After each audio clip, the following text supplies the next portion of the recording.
I got divorced from my wife after 18 years of marriage. The reason was her affair. When I found out about my wife's affair, I couldn't believe it, and it was quite a shock. But at the same time, I felt it was inevitable. That's because my wife and I were mismatched. My wife, who is the same age as me, is beautiful, capable at her job, and earned more than I did.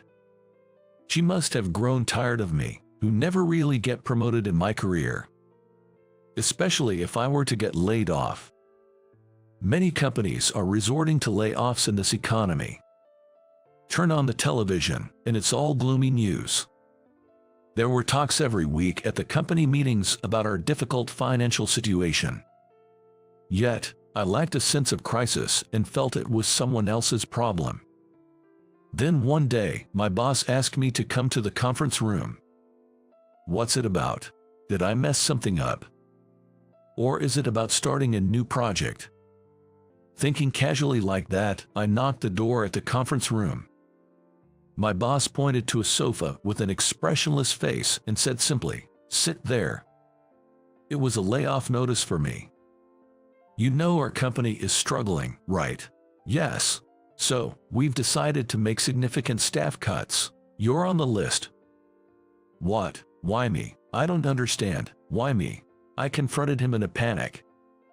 You're young, so you'll have an advantage in finding a new job. Most of our employees are much older. It'll be tough for them to find work now. Just be prepared. Wait a minute, please. The door closed, leaving me behind. I had dedicated myself to this company, never imagining such a turn of events. I couldn't accept it, nor could I agree with it. Why me? I couldn't tell my parents or friends. I also couldn't bring myself to tell my wife, but I couldn't keep quiet forever. When I finally told her about being laid off, her eyes widened in shock. What? We've got bills to pay, so hurry up and find a new job. I can't be the only one bringing in money. She said that sharply. But I couldn't get myself to feel urgent about finding a new job, considering the future. In this economy, losing a job and finding a new one isn't easy. Our savings were dwindling. I knew we, a family of 3, were living off the savings. But it really made me mad to hear my wife say it. We often fought about money. Even after cutting costs by stopping our daughter's lessons and saving on tutoring fees, living was still tough. And that led to more arguments. Our once happy family had gradually become strained.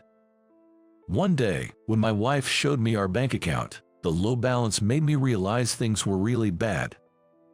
I worked part-time jobs while job hunting. I even did day labor, but quit when I couldn't physically keep up. My wife stopped saying anything. Her cold look said it all. One day, during that period of life, on my way home from a part-time job, I unexpectedly ran into a college classmate on the train. "Hey, David, long time no see. How are you?" "Yeah." After chatting, we ended up going for drinks. I didn't want anyone to know my situation. But part of me wanted someone to listen to my story. At the bar, fueled by alcohol, I told him about being laid off. He responded, "Man, that's rough. Everyone's got bills. Hey, you know what? A person at the company we do business with quit because of family care needs. They're hiring right now. I'll introduce you." "Really? Please, I'm desperate," I begged, grasping at straws. It seemed like a glimmer of hope. With that in mind, I headed home from the bar. On the way, I saw a car parked by the road and my wife getting out. Huh? Did someone give her a ride? I was about to approach when a man came out of the driver's seat, put his arm around her waist, and pulled her close. What's this? That night turned into a big fight, and we decided to divorce. I told her I didn't want any money. We had a 17-year-old daughter, Natalie. I thought she would choose my wife, but she decided to stay with me. Honestly, that made me happy. After that, Natalie and I started living together. She never said it, but I knew she was deeply shocked to find out about her mom's affair. Every time I saw her crying alone in her room, saying why did she betray us, I felt an overwhelming sense of guilt for not being a better father. Natalie was doing her best. She was smart and always at the top of her class in school. She must have taken after her mother. As for me, since the divorce, I just couldn't focus on work. The company I was introduced to was fairly well known, and without my friend's help, I would never have been hired there. Fortunately, I managed to get a job at that company. There were many more talented employees there, and I felt out of my league. Then one day, I made a terrible mistake. A shipment from overseas was delayed due to a cargo ship's delay, causing a delay in the delivery to the client. It was a sudden incident, but I knew there was a possibility of it happening, yet I hadn't informed the client beforehand. The client was furious when they found out, and the deal fell through. My boss, Kevin, didn't scold me outright, but he put his hand on my shoulder and said, "I'll have to report this to the boss." That's when I thought I might be fired, and I couldn't focus at work after that. About a month later, I was called in by Kevin. He told me I was being transferred to a branch office in the countryside. It was basically a demotion. I had a feeling it might happen, but it was still a shock. Kevin said, "Don't take it hard. I think you'll do better in that branch. You can work there more freely." All I could say was, "Understood." When I got home, I told Natalie about the demotion. "I'm sorry for being such a useless dad." She said, "Don't say that. You're doing your best. Don't blame yourself." She's such a kind girl. Natalie is turning 18. She's been accepted into a national university in California and will start living alone this spring. So, Natalie and I will be living apart. Since we were apart, we kept in touch occasionally. "Natalie, are you doing well? How's living on your own?" "Yeah, I've gotten quite used to it. I've made a lot of friends at uni, too." "That's good to hear." Hearing her cheerful voice made me feel better too. "How about you, Dad? How's it over there?" "There's a lot of nature here. It's nice." The branch, where I was transferred, turned out to be much better than I expected. Being in the countryside, the air is clean and, more importantly, the people are wonderful. Not just the employees, but everyone in the town is friendly and kind. They greet with a smile. It feels like everyone in the town is family. Since I came here, I've been learning to work at my own pace and gradually getting accustomed to the job. By the end of the first year, I got much better at my work, and the staff started saying, "We're really glad to have you, David." It was fulfilling to feel appreciated and useful. I tried to contact Natalie at least once a month. Or rather, she would regularly call me. "You've changed a lot, Dad. You seem so much more alive now," she told me. Even after starting university, she worked hard and always stayed at the top of her class. She really did well. One day, I casually asked her, "Have you decided on a job yet?" She replied mischievously, "I have, but I'm not telling you yet." Though I was quite curious, I just said, "Okay," and didn't press further. After that, I worked hard at the branch office. Gradually, I started getting results. And incredibly, 2 years after being transferred, I was appointed as the deputy branch manager. When I told Natalie over the phone, she was as happy as if it were her own achievement. When she was in her 4th year of college, she shared some news. She had got a job. When I said, "Congratulations," she giggled over the phone. "Is something funny? You'll understand soon," she laughed. A few months later, I was told to return to the headquarters. I was a bit surprised, thinking I would stay at the branch. Going back to headquarters meant I could see Natalie. I was about to tell her when she contacted me. Unusually, we did a video call that day. "You're coming back, right? It'll be nice to see you after so long." she said right off the bat. Huh? How did she know? Out of curiosity, I asked her why she knew, and she said something unclear like, I knew it from hearing Dad's voice. We chatted about trivial things, and finally, she said, I'll be waiting for you here. I replied with a smile, yeah, wait for me. A month after that call, I returned to the headquarters. It was sad to leave the branch office colleagues and the friendly neighbors who had been so kind to me. Everyone said warmly, come visit us anytime. Divorce, layoffs, job changes, and demotion. A lot had happened in a short period, but my time here had refreshed me. I truly felt that being demoted turned a good thing. Then, I boarded the express train and headed to the headquarters. That was a long journey. As I arrived in front of the company and took a moment to rest, my cell phone rang. It was from the company. Were they worried because I was late? Hello, hello. As soon as I answered the phone, I heard a young woman's voice on the other end. Hello, welcome back. There's something to hand over to you. Could you please stop by the reception? She said. Was it someone from HR? The voice sounded familiar, but I couldn't recognize who it was. And what could the reception possibly have to give me? Full of questions, I headed to the reception anyway. There was a young woman sitting there. She looked down, and her face was not visible. Good afternoon. I'm David. I received a call from you just now, I said to her. Then she looked up, smiling broadly, and said, welcome back. At that moment, what? I exclaimed in surprise. It was Natalie sitting in front of me. Her name tag read Natalie Brooks. Astonished, I watched as she giggled and said, I've been working here since this spring. Come to think of it, I hadn't asked her which company she had decided to work for. I never imagined it would be my company. And then she handed me a bouquet of flowers. There was a card with a message, welcome back, looking forward to working with you. What's this, Natalie?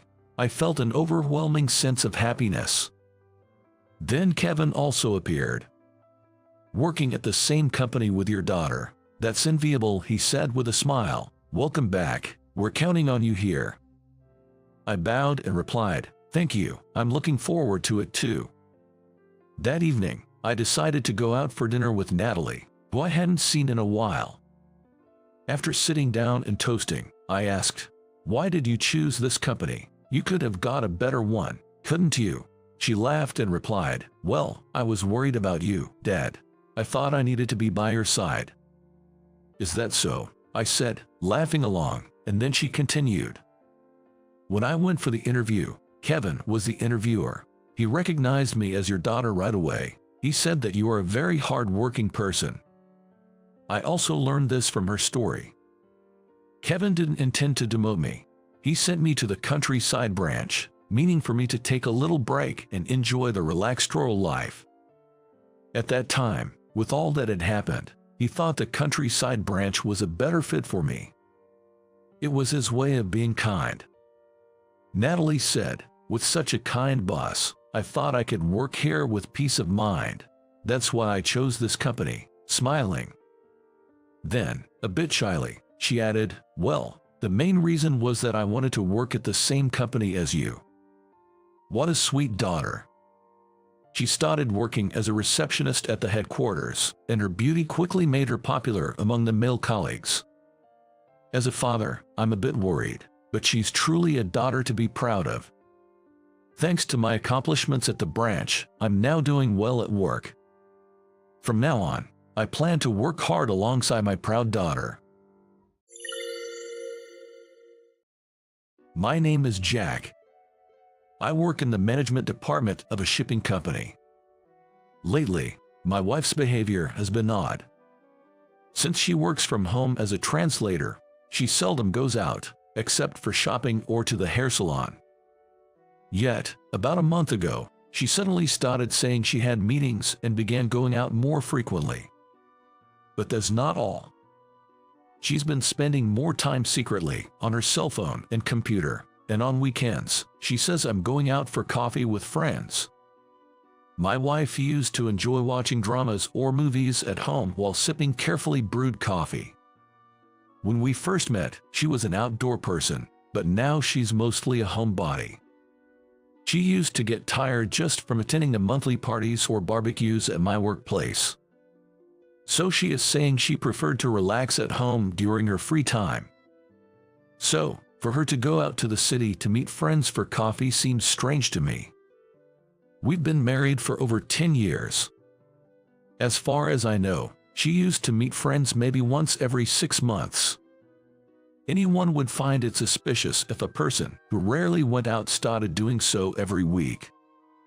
And there's more evidence to back it up. That sounds like she might be cheating. My junior at work, Mike, responded to my story. Do you think so too? I asked. While munching on a sandwich, Mike nodded emphatically several times. We were at a diner next to our office. It's not particularly delicious, but it's convenient, so I usually have lunch there. My wife, Emily, always says, I could make you lunch. But I keep coming to this diner. It might be more economical to bring a lunch from home. But Emily works from home too. And although we share household chores, she handles most of them. I can bear to burden her more. Also, I have another reason for wanting to leave the office during lunch. The overly friendly atmosphere at our company. It feels like a burden to me. Some might enjoy it. But I don't want to show my lunch to colleagues and comment on each other's lunch. Mike, who is single, also doesn't fit into that culture. So, we outsiders end up having a mediocre lunch together to escape from our colleagues. The reason I took this job was simple. The pay was good. Plus, I love the sea. Having grown up in Hawaii, I spent my childhood swimming and freediving. Even though my job is on land, I'm happy to still be connected to the sea after moving away from Hawaii. I met Emily in college. She was a junior in our diving club, and Emily stood out. It was hard to match every face and name in a club of hundreds. But almost everyone knew who Emily was when her name came up. She was popular and a central figure in the club. And there were many foolish guys who fantasized about being with her. Of course, I was one of them. Emily was always smiling at everyone. She was caring and so perceptive that you'd think she was psychic, always noticing when someone was in trouble. That's why, even after we got married, I couldn't help but worry. But I never expected her to cheat. But hey, it's just suspicion at this point, right? You don't have any proof. Well, yeah, but even if she's been more of an indoor person lately, she used to be into diving and sports. Maybe she's just getting back to being active like in her college days. It's unfair to jump to conclusions now. I frowned at Mike's words. What are you talking about? You were the first to mention cheating. Mike just laughed at that. But he had a point. It's wrong to suspect without solid proof. I should trust my wife, with whom I've shared my life. I thought I had resolved to change my mindset. I'm home. When I called out as I got home, Emily quickly put something into her bag. Welcome back. What was that just now? What do you mean? The thing you just put in your bag? Oh, that's just a book for work. True, Emily reads a lot for her job. But it's usually books. She hardly buys physical books anymore. Suspicious. I'll start on dinner.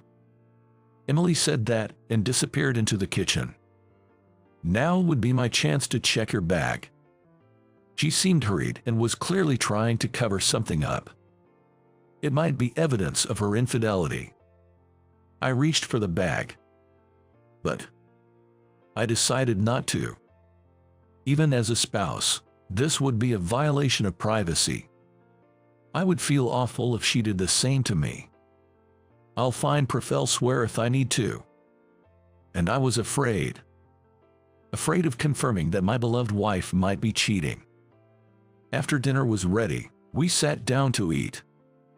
I tried to enjoy Emily's cooking, changing the topic. "So, my boss Bob is being unreasonable again." "Bob, my boss. He is inflexible and we don't get along very well. He's competent at his job, and he's not a bully, but I guess it's just a matter of compatibility." "Is your boss Bob bringing his wife to the party next month?" Our workplace, uncommonly these days, holds a party once a month inviting employees' families. It's supposed to boost team spirit, but I wonder if there's any point in just eating and talking. I'm not the social type, so I'd rather not go if I could avoid it. But I have to follow the company's policy. Grumbling, "I've attended every time." "Probably, but it doesn't seem like his wife is too keen on coming. You know, it's a hassle, right?" "I see. Hey, Jack." Emily started to say something but then clammed up when I tilted my head and gave a questioning look. "What's up?" "Never mind, it's okay. More importantly, isn't this stew delicious?" I was curious about what she was going to say, but it seemed better not to press. She makes such delicious meals for me. I decided to brush off my earlier concerns as just my imagination. I bit into the tender beef and felt happy with Emily's smile and the delicious food. The next day, Emily had told me she would be home late. She had a client who was only free at night, so the meeting had to be late. After finishing my work, I took Mike to our usual diner, even though it wasn't lunchtime. I'd like to eat something nicer for dinner, you know. What's wrong with this place? It's not bad, and I get anxious being alone. If you're that worried, why don't you just ask her directly? "Oh, excuse me. 2 beef stew, please." I shook my head at Mike's suggestion, and he sighed heavily. "Man, Jack, you're being kinda soft. Don't say things that hit me so hard. 2 beers, please." I intended to drink lightly, but to distract myself from my gloomy mood, I ended up drinking a bit too much. "Mike, let's go to one more place." "No way, let's head home." In front of a busy train station, Mike and I were having this conversation. Then it happened. "Look over there." Mike pointed, and I followed his gaze. There was Emily. Emily was walking closely with a tall man. The guy seemed pretty young. He looked somewhat familiar, but... "Jack, let's go. Let's follow them." Mike forcibly dragged me along as I stood there, confused. It's too early to conclude it's an affair. She's probably just walking to the station with a client after their meeting. With all the recent dangerous incidents, I'd actually be thankful if he's escorting her for safety. My agitated heart was finally starting to settle down. We can hear their conversation. Should we get closer? No, it's fine. It's probably just her work. "Jack, look." At that moment, my mind went blank again. Emily and the young man were smiling and shaking hands firmly. Calm down, calm down. They didn't kiss or anything. But, however... Jack, sorry. They've already left. It's okay. Everyone shakes hands, right? "Oh, want to go for another drink?" "No, it's fine. Thanks, though." I thanked Mike and decided to call it a night. When I got home, Emily had already returned and was on the phone in the bedroom. I couldn't help but listen in, though I knew it was wrong. I could only catch bits and pieces of Emily's conversation. "Just now. So happy. Can't wait. Want to." These keywords could be interpreted in many ways. But my heart was already dominated by suspicion and mistrust, making it sound like a secret rendezvous was being planned. "Okay, talk to you later." Emily hung up the phone. I went back to the entrance as if I had just come home and called out, "I'm home." Emily came out of the bedroom with a smile, saying welcome back, and headed to the kitchen. I glanced at the bedroom where the door was left open. There was Emily's cell phone, tossed on the bed. I swallowed hard and picked it up. Then I opened a call log. There it was, sender. I hardly slept that night. My mind was filled with nothing but bad thoughts, and I felt dizzy even though I was lying down. You look pale. Are you okay? Yeah, I'm fine. Heading out. Riding the train, my thoughts were a mess. It's pathetic to suffer this much without any solid proof. If she really is cheating, what should I do? As I walked through the company's entrance, Mike came running up from behind. Jack, there, I found him, from yesterday, you know. The one. He must have been quite rushed. Panting heavily, Mike tried desperately to tell me something. Mike, calm down and explain, please. Oh, come on, just follow me. Mike pulled me back the way we came. Near the entrance, he stopped and pointed. Look, there were 2 security guards. One was an older man and the other, the one from yesterday, walking with Emily. He had a friendly face, reminiscent of a small dog, and a well-built physique. Definitely, the man Emily was shaking hands with. He wasn't a client after all. But I couldn't believe he was one of our security guards. As I watched for a moment, the older man began to move. I followed and approached him. Excuse me. The older man turned and nodded at me. Is that other security guard? Sender, right. But the man shook his head. No, that's not his name. He answered suspiciously and made a troubled face. If that wasn't Sender, then who is Sender? Could there be a third man? Or is this person lying to me? No good, I'm losing my mind over this. I need to find evidence. I must get evidence. So, I decided to monitor Emily and the young security guard. But since that day, Emily stopped going out. Did she find out I was investigating? No, that can't be it. But still, it's strange how her frequent outings suddenly stopped. It must be because I'm so stressed. I've become so paranoid because I'm overwhelmed. I should ask Emily. I'm scared to hear the truth, but I need to ask to feel at ease. That's the only way left. I steeled myself. I need to talk to you. That night, when I brought up the topic after coming home, Emily looked momentarily anxious. But she seemed to sense something. She looked me straight in the eye and opened her mouth heavily. I'm sorry. My heart sank at Emily's words. What is she apologizing for? Was she really cheating? No way, right? My mouth trembled and my throat tightened, unable to speak. I've been meaning to say this, I just couldn't bring myself to. I didn't want to hear any excuses. I felt a surge of anger and nausea, wanting to run away. But I had to hear the truth from Emily. So, I asked her. Since when? 2 months ago. Didn't you feel guilty? Just a little. Just a little, after doing something like that. I'm sorry, I didn't think it would hurt you so much, Jack. A wave of hot rage washed over my cold body. Of course it hurts. I can't believe Emily would cheat. Then, Emily looked puzzled. Confused, I stuttered. Cheating? What do you mean? You can't just play dumb now. Wait a minute. I haven't been cheating. Oh, Emily seemed to realize something, nodding several times before facing me again. Did you see me with another man? Yes, with a young man, looking happy. That's not it. That man is my teacher. What? According to Emily's explanation, the man she was walking with near the station was indeed a security guard for my company. No mistake about it. But he wasn't a lover or anything. He was her teacher. The lesson is sign language.